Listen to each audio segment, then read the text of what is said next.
Ninawakaribisha wakati huu, tuna huduma ya watoto, mafundisho ya watoto inaendelea, ilianza jana. Asante. Na watoto wanakuja kwa wingi, na pia kuna uinjilisti ambao unaendelea kwa kijiji hiki kuleta watu kwa Yesu. Amen. Nataka kuwakaribisha ya kwamba tukuje tuungane, tulete watu kwa Yesu, kuanzia mtoto, mama, kijana, mzee. Yesu alikuja kwa sababu ya hawa watu wote.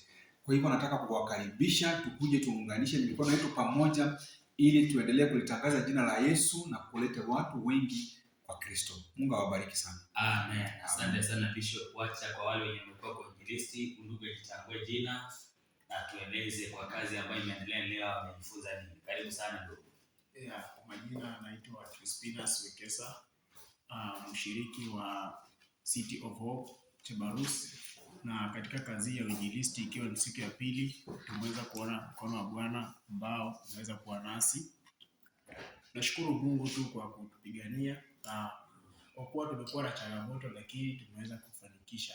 Pia tunaendelea hadi siku tutamaliza, tutasema tu ni asante. Amen, amen, amen. Karibu sana ndugu, nawe tujitambulishe jina na utueleze chenye Roho Mungu ametenda leo. Angalau hata kama kuna ushuhuda mmoja. Asante, Bwana asifiwe. Amen. Jina ni Dickson Mata, nikiwa mwinjilisti, na nashukuru Mungu kwa sababu ya hii siku ya leo. Ni siku yetu ya pili ya kufanya hii kazi ya injilisti na tunaendelea. Bado tuna siku 4 zimebaki mbele yetu na tunatumaini ya kwamba Mungu atatusaidia, atatembea pamoja nasi kwa sababu tunaona mkono wake kwa kazi ambayo tumefanya, mahali ambapo tumefika. Tumekutana na watu mbalimbali, watu wameokoka, watu wamepeana maisha yao kwa Mungu na tumefurahi. Na pia tunatumaini ya kwamba kule mbinguni malaika wanashangilia kwa sababu ya kazi ambayo tunafanya hapa chini. Na tunashukuru kwa sababu tunatimiza yale ambayo Kristo alituambia tufanye. Tunakaribisha yeyote ambaye wako mahali pale kuwa karibu sana, hata wakati tunaendelea na mafundisho ya watoto. Kama una mtoto unaweza jiunga pamoja nasi. Asante. Ukatuletea watoto na wakaweze kubarikiwa. Amen. Mimi kama pastor, sasa saa hizi si pastor, nimeingia kwa ofisi ya mwinjilisti.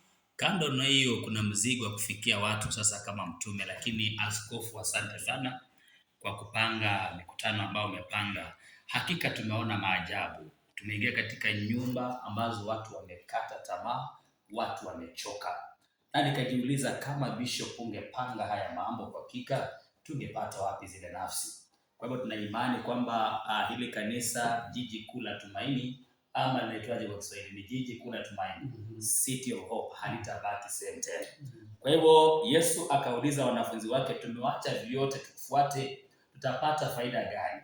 Na baadaye akawaambia, nilipowatuma mlikosa chochote, na sisi tuna ushuhuda, tumetumwa na hakika hata tujakosa. Mkiangalia kikombe unaweza beba juba. Hii ni ishara kwamba tujakosa chai. Kwa hiyo Bishop, Mungu akubariki sana na akutende mema. Amen. Mbarikiwe sana. Amen. Amen. Asante. Asante sana.